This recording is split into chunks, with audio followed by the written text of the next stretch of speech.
સુરત શહેરના textile city સુરતની સહારા દરવાજા વિસ્તારમાં આવેલા પ્રસિદ્ધ જય શ્રી રામ ટેક્સટાઇલ માર્કેટમાં આજે સવારે અચાનક જ આગ ફાટી નીકળતા અફડાતફડીનો માહોલ સર્જાયો હતો।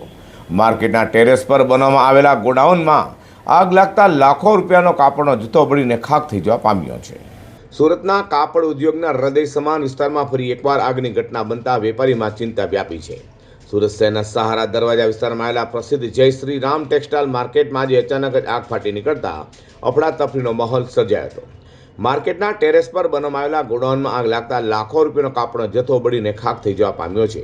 આગની શરૂઆત માર્કેટના છઠ્ઠા માળે એટલે કે ટેરેસ પર આવેલા એક ગોડાઉનમાંથી થઈ હતી। જોતજોતામાં આગે વિકરાળ સ્વરૂપ ધારણ કર્યું હતું અને ધુમાડાના કાળા ગોટા આકાશમાં દૂર દૂર સુધી દેખાવા લાગ્યા હતા।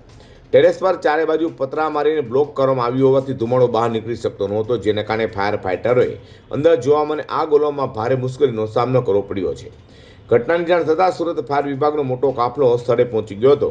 Deputy chief fire officer SD ધોબીના જણાવ્યા મુજબ 10થી વધુ ફાયર સ્ટેશનની ટીમો કામે લગાડવામાં આવી હતી। માન દરવાજા, ડુંબાલ, ઘાંચીસરી, કતારગામ અને પુણા સહિતના સ્ટેશનોની 18થી વધુ ગાડીઓ ઘટના સ્થળ પર દોડી ગઈ હતી। ફાયરના જવાનોએ ચારે બાજુથી પાણીનો મારો ચલાવી આગને અન્ય દુકાનો કે માળમાં પ્રસરતા અટકાવી હતી।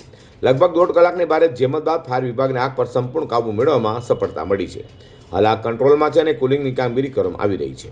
સદનસીબે આગ આગળ ન વધતા મોટી જાનહાની કે વધુ નુકસાન ટળ્યું છે, પરંતુ જે ગોડાઉનમાં આગ લાગી હતી ત્યાં રાખેલો કાપડનો જથ્થો સંપૂર્ણપણે નાશ પામ્યો છે। આગ લાગવાનું ચોક્કસ કારણ હજી સુધી જાણી શકાયું નથી।